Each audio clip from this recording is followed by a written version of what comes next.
old days, but nothing changed, left you changed. What's around you, how you think, how you live, how you speak, how you walk, how you blink, how you talk, how you teach, how you reach, let it sink. What's your purpose, what's your passion, through the pain, what's your plan? Is it plain, on a plane, hydroplane, I'm just playing. What's your purpose, what's your passion, through the pain?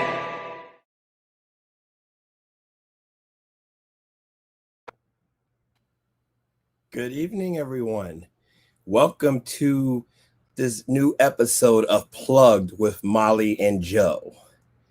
Of course, I am Joe. Some of you may be asking, well, where is Molly?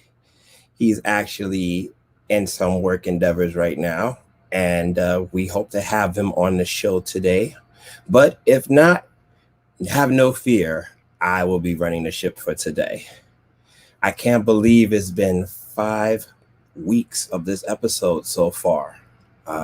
Time is going by very fast, and we have a lot of popularity amongst people that support our show, and we thank you for it. We really appreciate all of the calls, all of the support that we get from you viewers that watch our show. What I would like to do is talk about a couple of things that we're going to have on the show today. Today's theme is canceling the cancel culture. We're going to talk about some of the issues behind it, the origins of cancel culture, and some people who have been affected by it. So that should be good. We're going to talk about our homage. We're going to pay homage to a couple of our ancestors. Since it's Women's History Month, we're going to pay homage to a couple of our Black women ancestors. Ashe, Ashe. What I would like to do now, before I do anything else, is I'm going to introduce our guest for the evening. Our guest for the evening is Mr.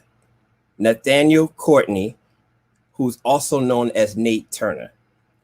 He is an educator, an entrepreneur, an artist, and an activist coach from Gainesville, Florida. He is founder and CEO of Mind Grind Entertainment and a co-founder and director of Nathan Ross Incorporated. Mr. Courtney, hey, look who we have on the screen. Looks like you were able to make it for a few. Carry on. Brother, you there? Okay, we're experiencing some technical difficulties. We'll get him back shortly. Okay, he's still trying to get in, but we'll get him back shortly. But what I was trying to do was introduce our guest for the evening, who's going to co-host in some of our segments. His name is Nate Courtney. Mr. Courtney served as a specialist education teacher in Brownsville in East New York, Brooklyn, New York for 6 years prior to returning to Gainesville, Florida, where he now serves as a social studies teacher at the University of Florida's PK Young Developmental Research School. Brother Nate, how are you doing today? Peace, brother. All is well on my end. How are you today?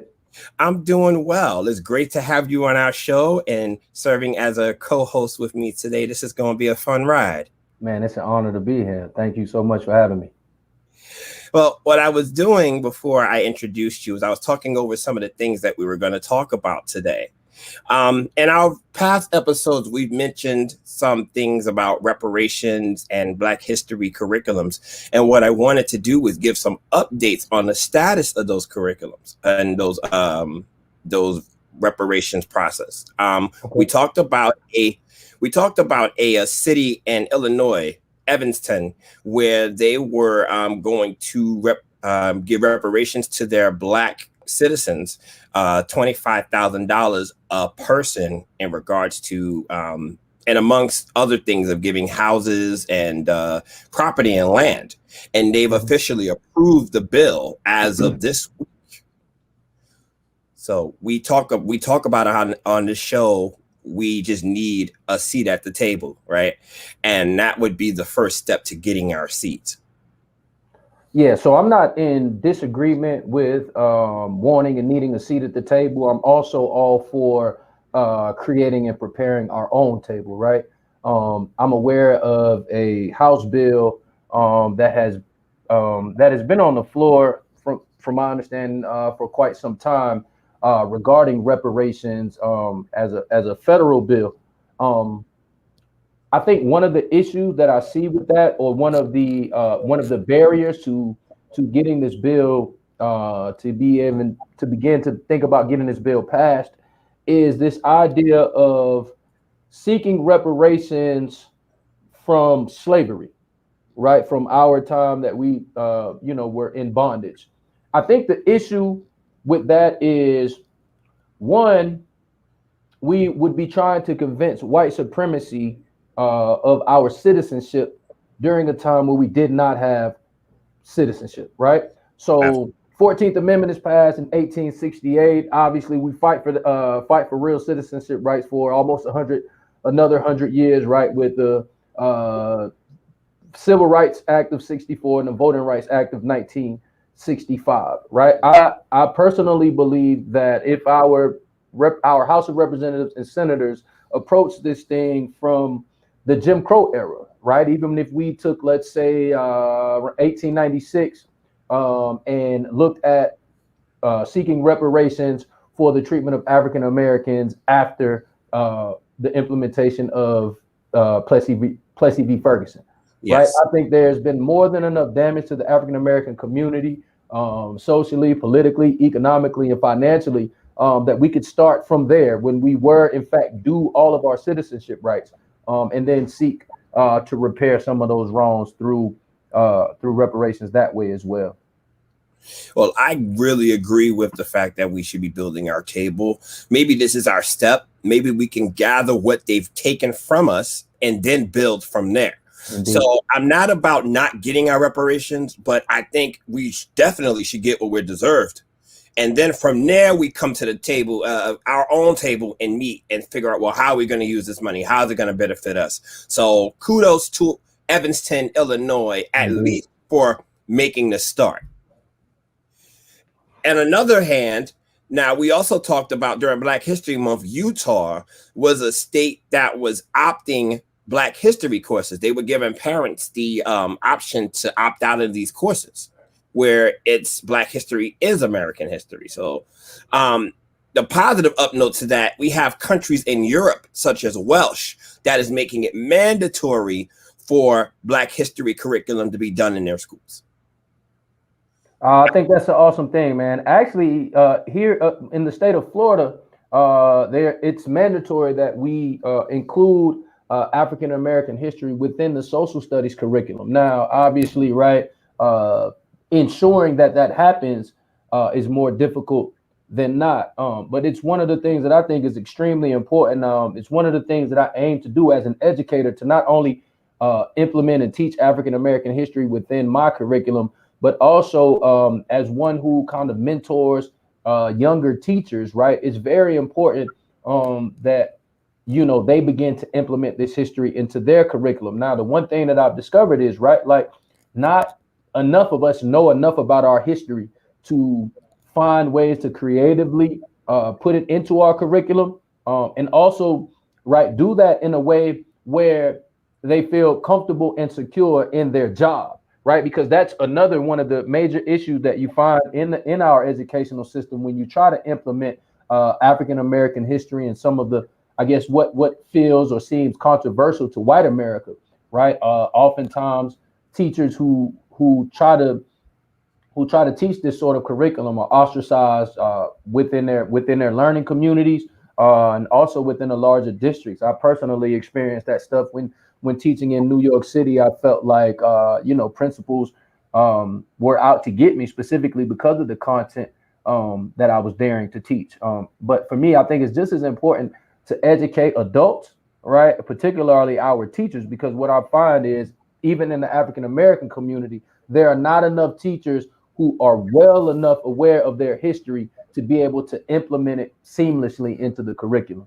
So I think it's very important that we do that, but it's also extremely important that people within the community, stakeholders within the community, do their due diligence in helping educators, one, learn about their true history, and then help them find ways to creatively implement that into the curriculum.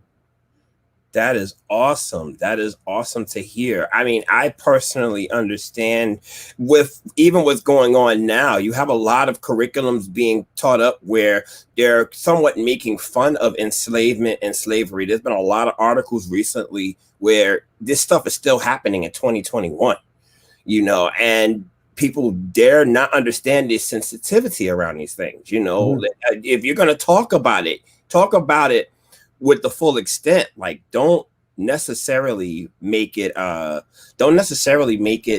something that's being a joke, because that's what it feels like when people are talking about our history that don't necessarily know it. But then, like you said, when you have someone like us who do know it, it could be kind of scary for a lot of people, because they think that we're going to be very harsh. But then that's what our history was to a lot of people. It was harsh, and we just telling it like we saw it. Indeed. And for me, right, like I noticed there's a small African American movement, right, to kind of stray away from teaching so much about slavery, or this idea that we don't need to focus on it, right? It puts us in a subordinate light to other people. But for me, I think it's very important that we look at slavery, or the time period, right, this antebellum time period, for what it was, right? Like it is really a small piece of African history. Now, it's a huge and important piece, but right, when you look at what we built and what we've contributed to civilization, right, from the beginning, then us being enslaved here in America is a very small piece of our history. I also think it's a time that, while it was dark, there's so many things that took place during that period to be celebrated. Right. So this is not just, I don't think that we should just look at this time period of slavery from strictly the perspective of us being oppressed. Right. I think it speaks to our power, right? Our ability to overcome the things that we overcame. Right. I mean, Herbert Aptheker, he documented over 300 resurrections and rebellions. Right. And this is just on paper that we knew about. There were inventions and accomplishments. Right, like we literally built this country with our hands during this particular time period. When we left slavery and went into Reconstruction, we left with over 300 artisans and craftsmen. Right, like, so there were several things that we were able to do. And you see, during Reconstruction, we were enterprising. Right, we were developing our own businesses. We were politically savvy and beginning to establish our own, I guess, independence within this nation. And obviously, Jim Crow laws and white supremacy sought to dismantle that. But I think these are crucial time periods that must be examined circumspectively and wholeheartedly, as opposed to just looking at it from one perspective. Absolutely. Absolutely. What we're going to do now is we are going to give a quick history lesson. We're going to talk about a couple of our ancestors. We have this piece that we pay homage to, and I have a ancestor, and as well as yourself. And my ancestor is going to be Sister Josephine Baker. Josephine Baker was an American-born French entertainer, French Renaissance agent, and civil rights activist. Her career centered primarily in Europe, mostly in her adopted France, where she was the first Black woman to star in a major motion picture. The 1927 film Siren of the Tropics. And during her career, she was also known as a dancer as well, and did a lot of different reviews in France, which made her very popular. She was here in the States, she wasn't revered as much because of her strong stance on civil rights history. So a lot of her work took her to France, where she was more accepted. One of the things that I do notice during those times is a lot of African Americans felt that they had to travel outside of this country to feel welcomed. But when they went to France or when they went to Europe, they had more popularity than they would have had in their home country. So that's something that I think a lot of people are starting to understand and think about now. Like, would it be something for us to go somewhere where we feel that we're welcomed, as opposed to staying here and putting up with the bigotry and hatred that exists in this world? Nate, did you have a ancestor you would like to pay homage to? Indeed, man. I would like to pay homage to the remarkable, wonderful ancestral giant who is known as Ida B. Wells Barnett. Ida B. Wells is one of my favorite people in history. She was actually born, we share the same born day, July 16th. She was born 1862, just a few years before slavery ended. For those of you who don't know about Ida B. Wells, she is the foremost and I guess most outspoken crusader against lynching in America. She was fearless and extremely courageous. She spoke up and spoke out during a time where Black people were literally being murdered for just speaking out, or just for being Black. She was a phenomenal writer, a phenomenal speaker, phenomenal leader. Not only did she crusade against lynching, she was also one of the foremost and most prominent advocates for women's rights in the women's suffrage movement. She spoke out against racism and unfair treatment towards women within the women's suffrage movement. She was a mother, a grandmother. And I think just for me, it's very important that we recognize Ida B. Wells for her contributions to the Black struggle. I think she does not get enough notoriety or light shed upon the wonderful work that she did. So just a big shout out, much peace and love and blessings for Ida B. Wells. That is awesome. So those are our homage, our paying homage to our ancestors. We give them applause. We give them thanks for everything that they've done, and to let them know that their legacies are still with us and we miss them every day. And it's something that we could definitely learn. Now, I wanted to go into a little bit of current events, some things that are happening that are making a lot of waves within media, within society. And one of the things I wanted to talk about was Derrick Jackson, our Black Knight in shining armor. At least that's what people refer to him as.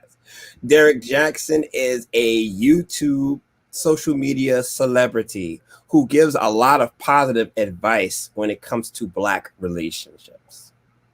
He tends to favor the Black female, which is not a bad thing, but it's as if he knows the situation. But he unfortunately got caught up in some of his own circumstances where he was caught cheating with two different women, and now he has to, as they say, pay the piper. So is this another case of someone spewing something that they don't know about, or being a hypocrite when it comes to someone like him? Like, I mean, Black relationships are very important. But if you're not practicing what you're preaching, then a lot of it is irrelevant. And a lot of people feel like they've been conned because somebody is giving them this advice, but not following their own theory. Yeah, and I think that's why you got to be careful about what you preach, right? Because again, you want to be able to practice it. It's for me. I'm not knocking Derrick Jackson. I think he's a human being. But I think when you're a human being, particularly a Black man in America, and you've experienced some of this conditioning, right? The over-sexualization of women, the temptations, the amount of lust that we deal with in this society, I think it becomes difficult, especially for young people, to speak so matter-of-factly, right? Like to speak as if you've acquired all of the tools and skills necessary to do some of the things that he proclaims that he's been able to do. For me, I remember when my ex first put me on to this guy, I was kind of leery because I don't really trust dudes like that when I feel like you're over, like you're seeking something from women, like you're seeking this validation, or you're seeking right? Like this acceptance of what you're doing. For me, I was always leery of dudes like that. That's like that reminds me of the guy that right, who wanted my girl, and instead of him just using what he had to get her, like he's throwing dirt on my name. I don't really have a lot of respect for that. So, Well, things catch up to you. he felt overcompensating. He was overcompensating for something. And like I said, the message is great, but it's only such a point or two where he needs to get across. He felt like he was doing way too much. And I think, people bought into it.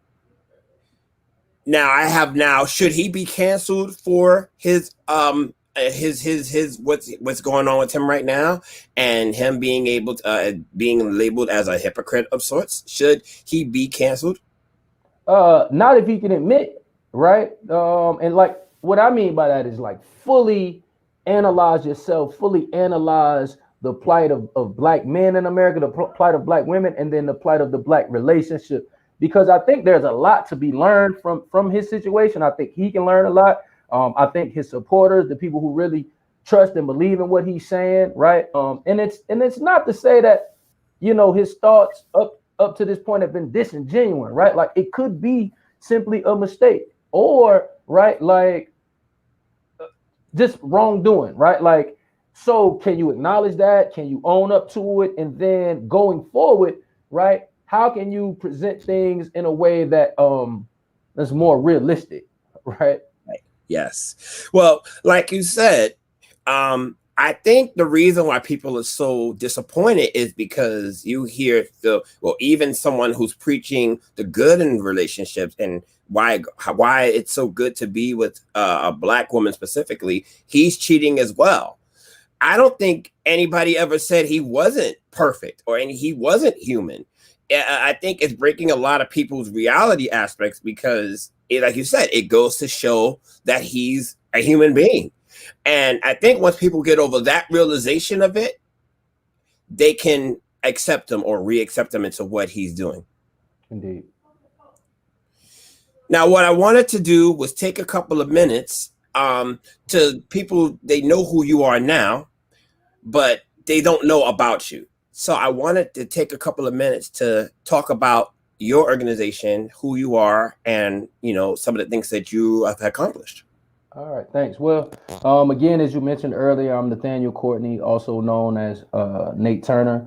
So I'm the CEO of Mind Grind Entertainment, which is a record label, independent record label that I, along with my brother who passed away, founded in 2011. We incorporated in 2013. And it's just been trying to make music to uplift and positively impact the culture. I'm also the executive director and one of the co-founders of Nathan Ross Incorporated. That's our 501c3 nonprofit organization. The mission of that organization is to promote and preserve the rich legacy, heritage, and history of African American culture through the arts, education, and entertainment. So one of the things, or a few of the things that we've been working on is community events, particularly we have Black History informational mixers bi-monthly, where we invite special guest speakers, artists to just come and share information about Black history. We want to make sure that we're teaching Black history, not just in February, right? But throughout the year. We also put on annual events for Emancipation Day and Juneteenth. So many people may not know certain southern states, particularly Florida, the enslaved African Americans there actually got their freedom on May 20th. So General Gaines came down and read the Emancipation Proclamation on the steps of, I believe it was the Knott House in Tallahassee. So in Florida, Georgia, places like that, we celebrate May 20th. But then we're not free until all are free. So one is not free until all are free. So consequently, we celebrate June 19th as Juneteenth because the last enslaved Africans in Texas got their freedom then. So we work to do that. Also working on some Black history curriculum to work on getting implemented in schools. We host a Summer Leadership Institute where we bring 11th and 12th graders, African Americans from the community to learn about entrepreneurship, political activism, and economic empowerment. So that's a little bit about what I do. If y'all want to check out the music, look up Nate Turner, Lost Firstborn. We're out on all streaming platforms. The new album just dropped, Peter and Paul 2.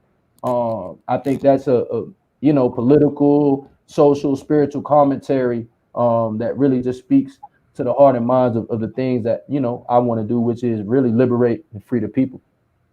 That is awesome. Now, what brought you to that, as far as like, why did that become your goal? Why did that become your mission to do that? Like, what encouraged you to become so passionate about Black history and do these things that are about uplifting and encouraging people? Because some people think that it's a trend or a fad, and we're here to let them know that no, it's not. It's something that we're honored about, and that this is our movement. It's not a trend or a fad. So what is it that got you into this this feeling? Indeed. For me, I was blessed to, really be born into it, right? Like my dad was very aware. He worked in the library, but he was an avid reader, autodidactic in many ways, self-taught, and he just really believed in instilling ideas and culture and history in us. Also, my grandma, my great grandma, my mom, they served to support us. I remember growing up, and I had posters on the wall of people like Josephine Baker, Ida B. Wells, Paul Robeson. This was just always being aware of them, and then just continuing to learn about them. Fortunately, after I graduated from Florida A&M University with my bachelor's, I was able to get into the master's program where I studied history. And that just really shifted my entire paradigm and just helped me to see my purpose, which I firmly believe is to shed light and to, again, help liberate the people from mental and physical slavery. That is awesome. One more question. What is your advice to those who are trying to find themselves within themselves? What is your advice for those who want to learn about history and who don't know where to turn? What would you suggest that they would do? So for me, I think it's about, I would say, seek truth, right? Seek truth and righteousness. I think enlightenment is the goal. And so when I began to seek truth, I began to seek righteousness, and I began to accept my African heritage. The world opened up to me. Spirituality opened up to me, and I even began to understand religion, and not just how religion can be used as a tool to oppress, but also how religion can be used as a tool to enlighten, right? So I'm not one who's against religion. I'm all for spirituality, but I believe that religion, when practiced purely and when practiced in seeking righteousness and truth, can bring you to a level of spirituality to help you attain enlightenment. So I would just say seek truth. Don't be afraid of information. But in saying that, you also have to be able to think critically about the information that you're reading and exposing yourself to. Ashe. And when it comes to that, I'm often thought of with this quote: those who fail history are doomed to repeat it. So that's why it's knowledgeable for us to understand our history and where we go. We are about to go to a quick commercial, but before we do that, we are going to talk about our social hot topic. And these are some of the things that we have coming up after our commercial, I should say.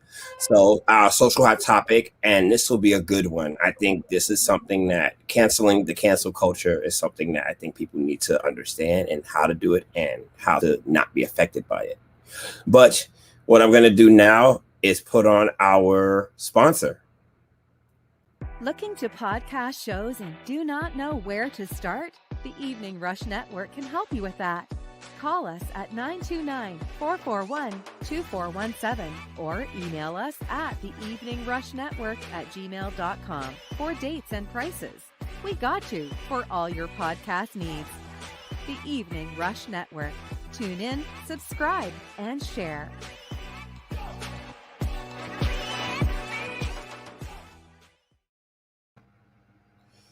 Well, we have returned.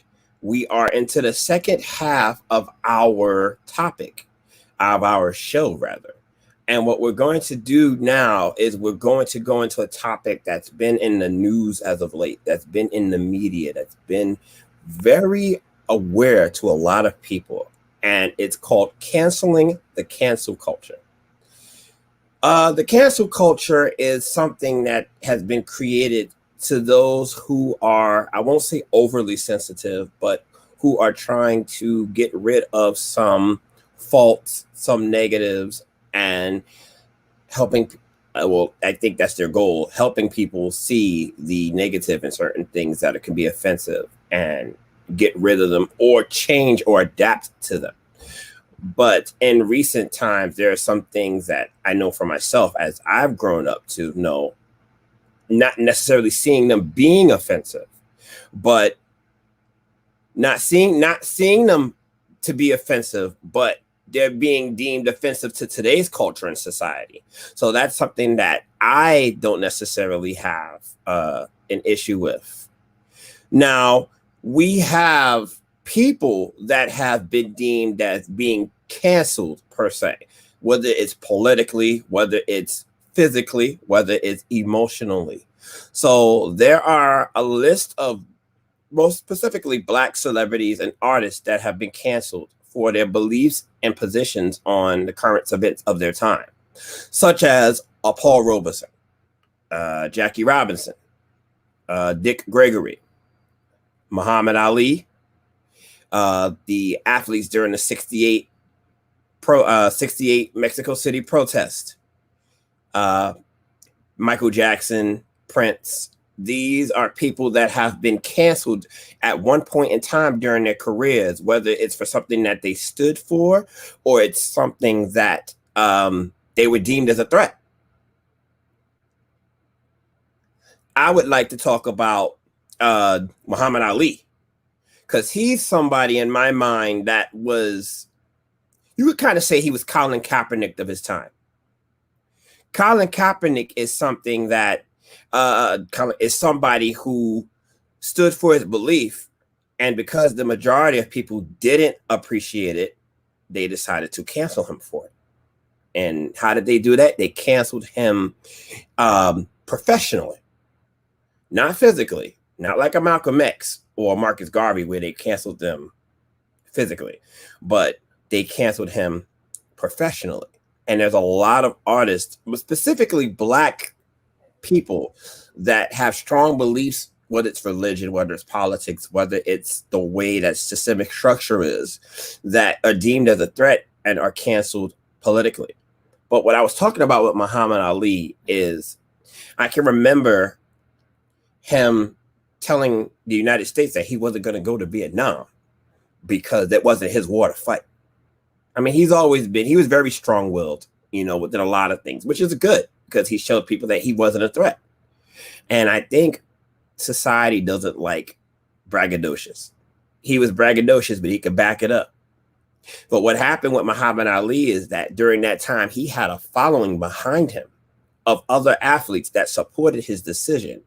So what eventually happened is they interrupted the system, the structure that was in the system, and they had to kind of change their ways or change their stance on Muhammad Ali being canceled. So he was able to revive his career in sorts because of the foundation that he had. Nowadays, we're not really seeing a support system for people that are being canceled. Brother Nate, is there somebody that you would like to discuss in regards to the cancel culture? For me, I think it's important, right, that we show, I guess, some commonalities between the people that you listed, right? So if you notice on that list, particularly the athletes, right? These were not just your typical do as the white man says athletes, right? These are not just shut up and play ball athletes, right? These are athletes who are not just dominant in a particular sport, but who are geniuses in their thought process, right? I look at who was the first Muhammad Ali, right? So how you compare Muhammad Ali to Colin Kaepernick or Colin Kaepernick to Muhammad Ali, I think before Muhammad Ali, there was Paul Robeson, right? Who was, first of all, people have to understand, right, the level of talent that Paul Robeson had, right? This is a historical giant of an ancestor, right? We're talking about one of the greatest singers of all time. We're talking about an All-American in several sports, right? And a true activist and liberator of the people, right? So he was speaking out against the unfair treatment of African Americans, particularly in trying to join unions, right? Speaking out against lynchings that were happening in the 30s and 40s, right? And just an overall civil rights activist. You look at people like Josephine Baker, you look at people like Anita Baker, Michael Jackson, right? Owning his publishing and owning a lot of a lot of the stuff that Sony produced. So I think what we also have to understand about the cancel culture is, right? The cancel culture is very much rooted in racism and white supremacy, right? The cancel culture is about canceling Black people who can liberate the hearts and minds of other Black folks, right? It makes me think about how you talked about the physical canceling of people like Fred Hampton, right? And as you know, as his movie is out, or the biopic, right? I think it's very important that we look to see, right, how our government has worked to cancel people, whether it be physically or artistically speaking, right? And why they do it. And so I think when you look at these people and you look at how and why they've been canceled, then you start to find some commonalities, right? So it's not just, you know, the fact that they're Black and they have talent and they can influence people. It's how can they influence them? What are they really saying, right, to sway the people? And I think when you look at that, you see why, right? You see why they would want to cancel them, and why they wouldn't want Black people to hear this stuff and to not only hear it, but to heed to it and put it into action. So you say it's more of a position of power for white supremacy. Indeed. That's very noble, because it looks as if to say that they don't want their position of power to be interrupted. So if they see any type of a threat to their power, it's like they press the red button and say, code red, we got to put cancel culture into play.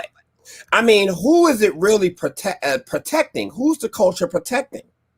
I think the culture is protecting whiteness, right? Like the culture is trying to maintain the status quo.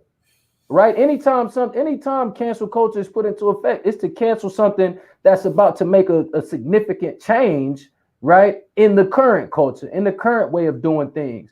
Ida B. Wells made waves. Paul Robeson made waves. Muhammad Ali made waves, right? This is right. He is a voice for the Black Muslims at the same time that Malcolm X is leading these. So they see this as a way of stopping mass change. They prevent mass change. They prevent mass cultural shifts, right, in order to maintain the status quo. I think that's what cancel culture is all about, maintaining the status quo. Wow. Well, I'm sorry to interrupt you, but we actually have a caller who wants to put an opinion in. So caller, you're up. Of course I call my show. What's wrong with y'all? There he is. Y'all thought y'all wasn't going to hear me? Y'all thought y'all wasn't going to hear me? You damn right. On the set. Yep. As I'm about to get, they about to say action in a minute.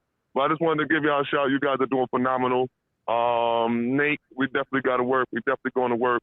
You know me, I'm a visionary. Everybody knows me, I'm a visionary, and I see this. I see where it's going. You guys are doing an awesome job, man.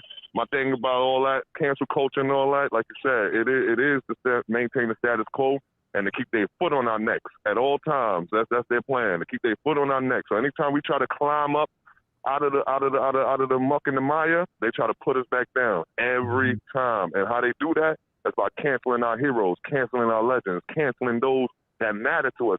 Anything that matters to us, they cancel it. They give us little trinkets here and there. You know, okay, we're gonna cancel a skunk. What's that? They ain't nothing. Why been canceling racism? You understand what I'm saying? You know how many shows depicted racism throughout the years, throughout the 100 and 200 and 300 years of centuries? Man, listen, I wanted to be on the show, but I mean, I got to do what I got to do. But listen, you guys are doing phenomenal. I'm going to be out, you know what I mean? Love you guys. Oh, also, Also, I need to know what the motives is for the cancellation. All right, peace. Peace. Peace. Well, question. Here's the question. Are Black people being contradictory when we buy into the cancel culture, considering other things we accept as empowering, like the N-word or WAP? Is that something that's being, are we being contradictory to the cancel culture? Like, are we accepting it? I personally would say yes, because of the fact that if the whole purpose of the cancel culture is to get rid of things that's offensive or sexist or unnecessary, uncomfortable, these things are uncomfortable, unnecessary. Yes, it may be empowering to a personal aspect, but to show that publicly, I think that's the problem.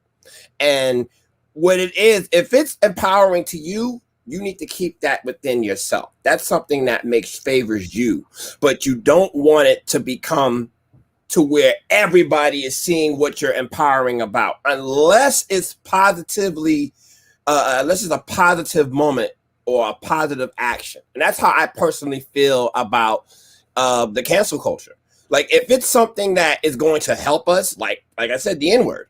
We talk about how it hurts when other people say it. We talk about how it's something that should not be said, but we inspire people to continue using it because we won't stop. We won't put it away. If we come together, and I'm talking strictly African Americans and people who use the word, if we come together and say that we don't want to say it anymore, and we think that this is offensive, and we demand that it's no longer used, then other people will follow suit. But as long as it's accepted within any form, people will always look at us and say, oh, you're not serious. You're not taking this seriously. So we're going to continue saying it until you do. Yeah, for me, I have a different dealing with the N-word. But I do think that, right, Black people, I mean, we're humans. So I think that we are contradictory sometimes, right? Like in the things that we say, right? Like, so, I mean, there are people in the culture who genuinely and truly think that WAP is empowering to women, right? There are people who know that WAP is genuinely and sincerely degrading to women, right? And I think that's the balance that we're trying to find, right? There's nothing about that song that I want my daughter to sing. Mm-hmm. Right now, is it empowering that my daughter can sing that song? Maybe, right? That Cardi B can sing that song, that, you know, Meg Thee Stallion can sing that song, and they can embrace, I guess, whatever power or whatever ability that, you know, the power the P gives them.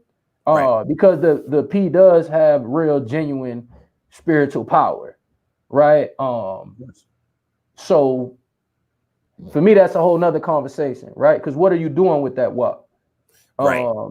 Right. And that's where it becomes empowering or not. And I think what we have to continue to do is hold our culture to the higher standards. And I think that's the problem with being in America, is that we don't hold because we're American and because we're conditioned by America, the African people here in America don't hold our culture to the standards of African spirituality.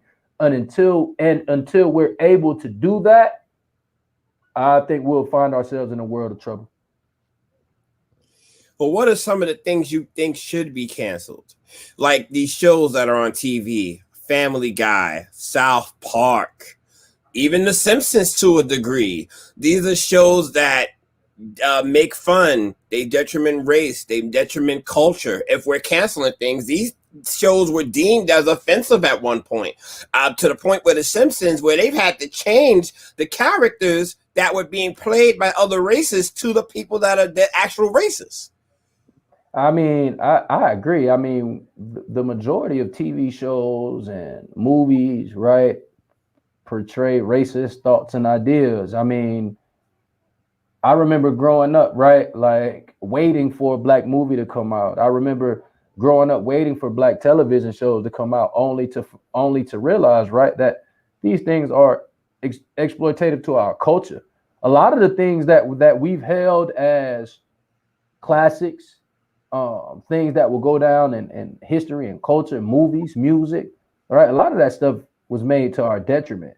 A lot of that stuff was distributed to our detriment, right? I think about movies like Boys in the Hood and Menace to Society. And did John Singleton have positive thoughts and good ideas in trying to show and explain what was happening in Black America? Certainly he did. But the way that the way that that movie was distributed, the way that that movie was promoted, the way that Menace to Society and South Central, right? And then now that we understand, thanks to Professor Griff and others, the conversation that was had between the music industry and the prison industrial complex, right? All of this stuff was purposeful, man. All of this stuff was to our detriment, man. I wouldn't have smoked weed and drank gin and juice if it wasn't for Snoop Dogg's music. And then you remember there was a time period where athletes and celebrities were all singing this song of "I'm Not a Role Model," right? Like lying to the people and purposely doing that, right? Knowing that your role models, knowing that music is the most influential and the highest vibration here on earth, and this stuff is going directly into your brains and entrancing you,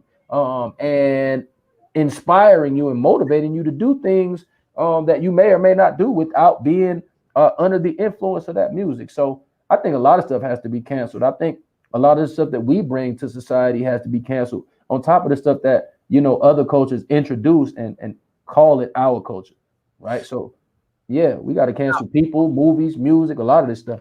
Now, here's a question that I know is going to get me a lot of fire power from people. Now, Bill Cosby is a role model of mine. He's somebody that I looked up to as a kid. I loved his shows. I mean, he's the first Black man to win an Emmy. He had very positive influence with Black colleges and culture. Both of his shows, Cosby Show and A Different World, were top 5 shows every year that they ran. But they're canceling him and his career based on the allegations that were brought to him. Do you think that the shows should suffer because of his actions?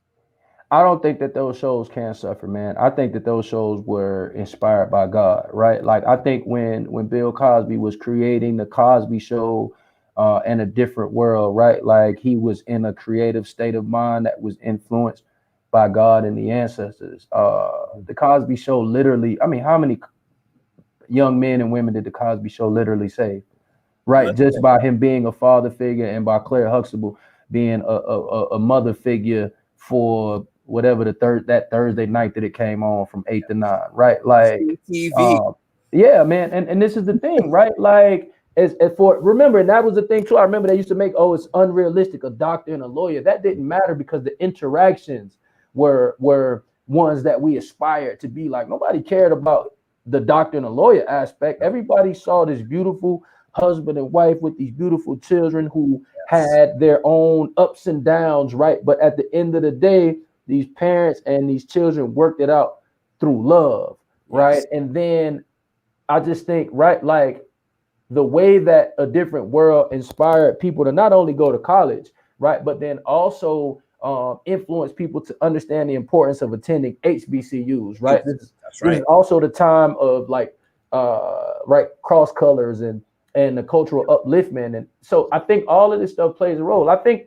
when you bring up Bill Cosby, you were talking about the prime example of cancel culture, right? Like they've tried to destroy Bill Cosby's image because they're trying to destroy the Black male image, right? Like a lot of people know Bill Cosby for Cosby Show and A Different World, but they don't understand the level of work that he's done regarding history, right? I looked at some of his documentaries from the 70s and 80s, right? When you look at the cartoon, Fat Albert, right? But what a lot of people don't remember, like what came on right before Fat Albert was a little educational show, right? With the little pencil and marker where he was actually teaching a lesson, right? Math, history, all of this stuff prior to it. So, and Bill Cosby is a PhD, right? So all of this stuff is relevant and related, right? This is purposeful. Again, right? This is also the same dude that's about to buy NBC. We're talking about a Black man who's able to compete with twice major networks, right? Same thing with Prince and Michael Jackson. These dudes owning their masters and damn near owning the record label. So it's not a coincidence that when cancel culture comes and cancels, they know who they're canceling. It's not these small people on the totem pole. They chopping our heads. Absolutely. Another person that has been in the news and they're trying to cancel per se, Deshaun Watson, the quarterback of the Houston Texans. A lot of it was engineered because of the fact that he wanted out of his contract. And he's refusing to play this season because he feels that he could play better somewhere else. So a couple of months in, now all these allegations are coming out that he's been sexually offensive, inappropriate, rape. And it's one of these things, well, it's very interesting that these things are coming out now that he wants out of his contract. Like I said, it's like they rang the red bell and said, code red. So, and coincidentally, all of this is happening at the massage parlor, right? Like all of these different incidences, so that it can make sense. But we have to be careful, right? Especially as black men, because my thing is, I wouldn't want anybody to think that I support rape or that I support rape culture. By no means.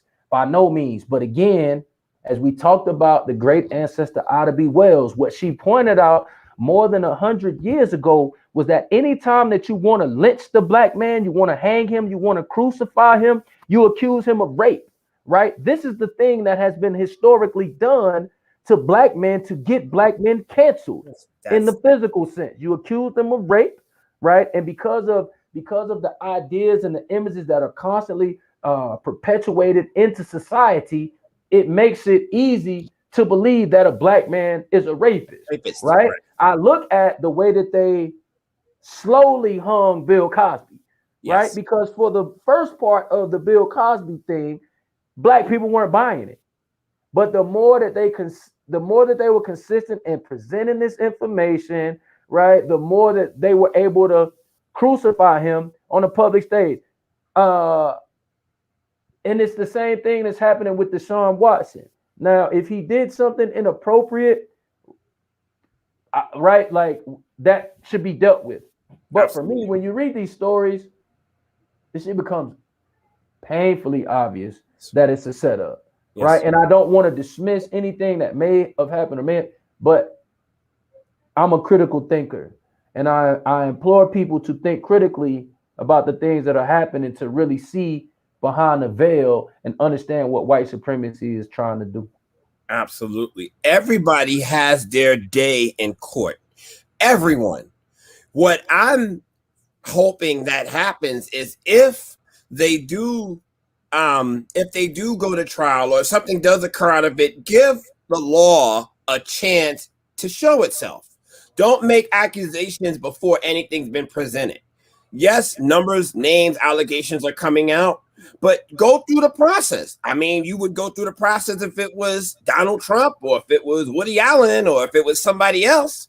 But it's immediately as soon as something comes out, oh, he's guilty. He did it without even understanding the process of anything.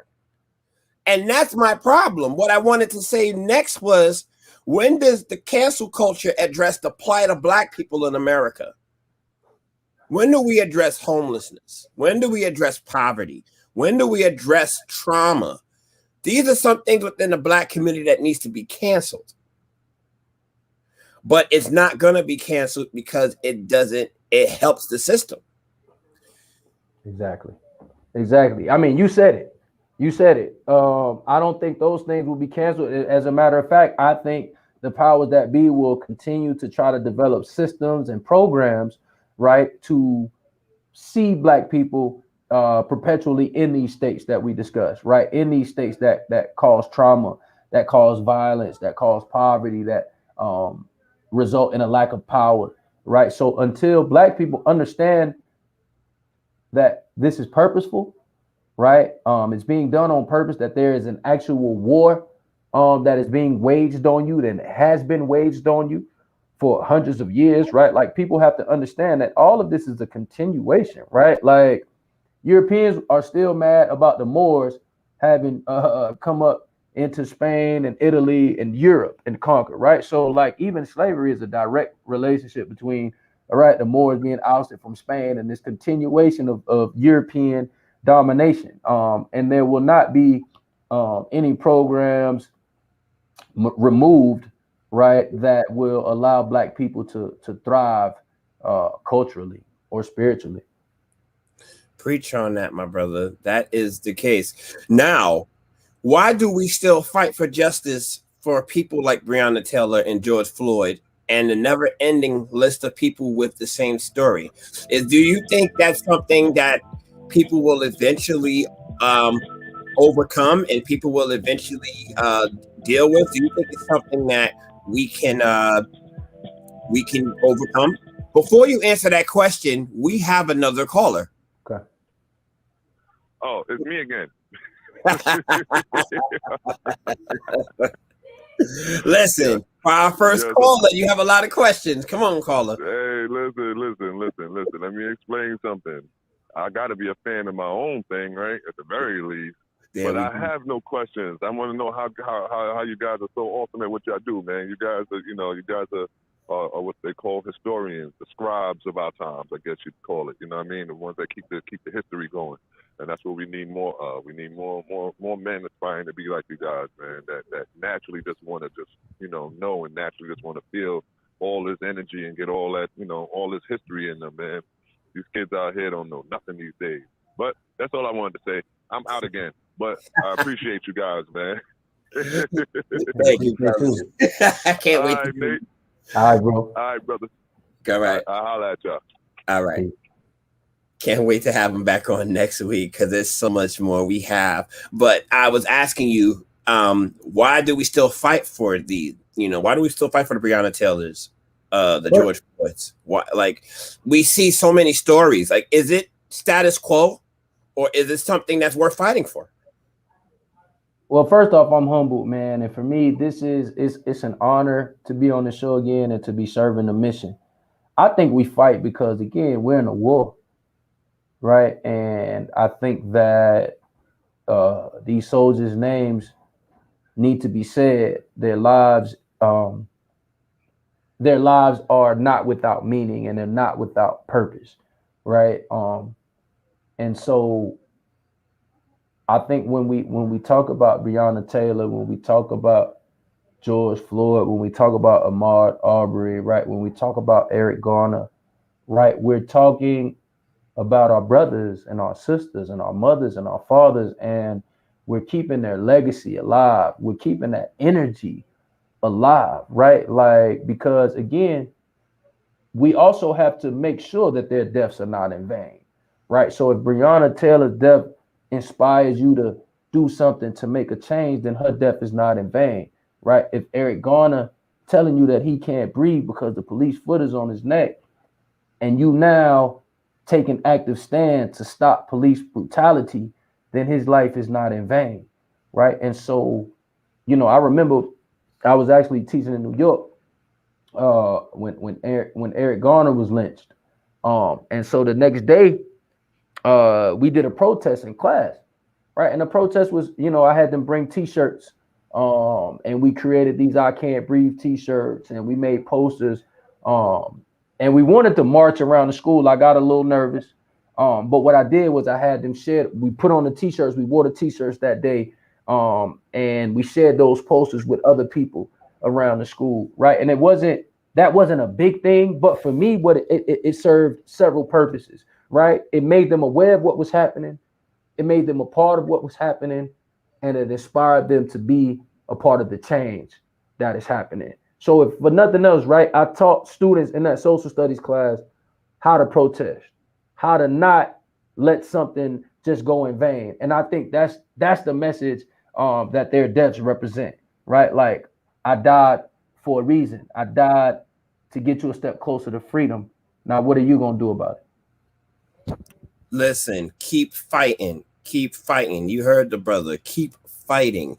Their names will not be in vain. We are fighting for something, and we just need, regardless of what people think about what we're fighting for, if they have a problem with what we're fighting for, the fact that we're still fighting even hundreds of years after the enslavement, after emancipation, after civil rights, we're still fighting for these things. So they're obviously important to people. But will they eventually understand why they're important? We just got to keep fighting to see and find out. Brother Nate, it has been a pleasure having you on as my co-host today and special guest today. This has been awesome. Thank you so much for having me once again, man. I just think that these conversations are so necessary, so relevant, right? And then I just want to just hope that we can continue to inspire people, particularly the young people, to be encouraged, right? Because I think despite everything that we're going through, it may sound funny, but these are really good times, man. These are times to really meditate, to pray, to tap in, to really get knowledge of self, right? And just to explore the mental realms of life so that you can produce a better physical quality of life for yourself. Absolutely. Listen, it starts from the inside. The inside is where you develop all the energy from.